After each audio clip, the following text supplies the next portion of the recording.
Hey guys, so today I'm gonna make a movie review on Kung Fu Panda 4. I know it's a bit different from what I usually make, but I just wanted to make it because I just finished watching it. But yeah, if you like it, make sure to subscribe and like, let me know. And yeah, let's continue on with the video. First of all, spoiler, heavy spoiler. But the only thing I will say before the spoiler, as in my personal opinion, this is the worst out of all four movies. I'm not gonna lie.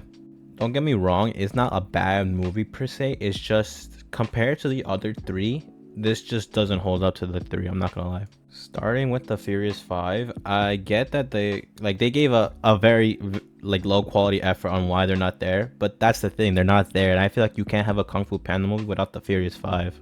And this really did bum me out in my because like I want to see the Furious 5, I want to see Tigress, Monkey, Crane, Viper, Mantis, like I want to see all those lads, right? But so the fact that they're not there, it's a bit of a Debbie Downer, I'm not gonna lie.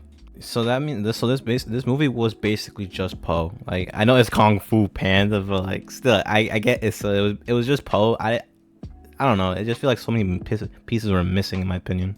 And in my personal opinion, this movie was probably the most vanilla out of all of them. Like it felt so bland. I felt like the storyline was bland. Like it was a copy and paste of so many other movies, really like child movies and stuff like that. Emphasis on child franchise, because like I get it, Kung Fu Panda at the end of the day is just a child movie, but this was the first one where I really felt it was 100% for the children, you know what I'm saying? And for the theme, I don't like how they went about the theme. So for the theme for this movie was basically Poe coming to terms that he's no longer gonna be the Dragon Warrior. In fact, he has to be more like the Oogway type now. And the way they made him go about it was kind of like, it made it seem like all three like movies of maturity he created just went down the drain. It was back to Kung Fu Panda 1 Poe where he was all giggles and laugh, like no serious mode at all. And with the jokes and everything, I get it, it's a kids movie, so gonna destroy the movie with jokes, but like I'm not even lying, for every 10 jokes they were only hitting one of them. I'm not even gonna I'm gonna be so serious right now, and I'm gonna be honest, it was the audience that mostly carried it, because I'm not even gonna lie, if it wasn't for the audience in that movie like making the commentary that they were making, I'm not even gonna lie, 50% of the jokes and I actually laughed at the movie, I wouldn't have ended up laughing at it's just that the jokes were too childlike in my opinion, which keeps with the theme that this movie was like just 100% directed towards children, unlike last time where it was like where it had adult themes, like not adult themes, like adult ideas of maturity and stuff like that, like maturing as an adult. And with the villain, I will definitely say without a doubt this is the worst villain out of all the main villains in the Kung Fu Panda universe. For the reason for Chameleon being so evil was kind of like this is a common theme. It was very childlike. She just got bullied that she was small, and next thing later she's trying to rule the whole world. Like what the fuck? And that reason for being evil is so little, to the point where like it took me a while when I was recording this. It took me a while, like, wait, why was she evil in the first place? And I had to think back on the movie, like, oh yes, because she got bullied. That's why. I'm like, wait, there's no way that's the reason. So I tried to think even longer. I was like, no, that's the reason. And with the dads, they gave them a segment where like they were traveling to help Poe because they were both worried about Poe's safety and everything. And they completely did a 180 on their character, like how strong they are. And let me get into that. Hold on, let me explain.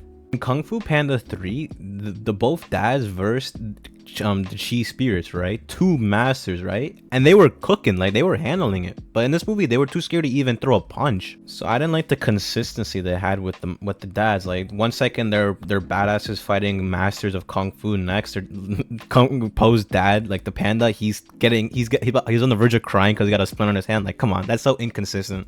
And that's the thing. It was also this movie was so inconsistent because like it felt like like Poe was so nerfed. Like he was in his Cars 3 Lightning McQueen era, bro. Like he was losing fights on fights, and he only beat like the level 1 mob bosses, like not mob spawn, like the little pawns and everything. Like, it felt like he only could beat that, but like once it came to Chameleon and stuff like that, he got thrashed.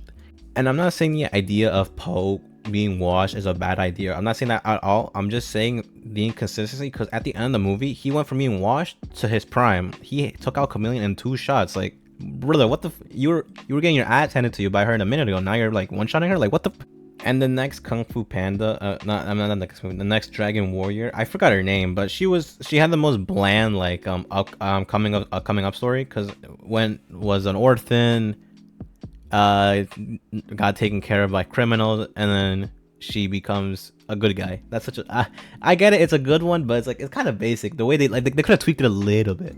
And yeah, they put Shifu in the movie, but bro, they barely put him in there. Like brother, like this is the first movie I've seen where Shifu didn't get one fighting scene. I'm like, bro, like you're not gonna give Shifu a fighting scene? Like come on, bro, like give me something to work with here.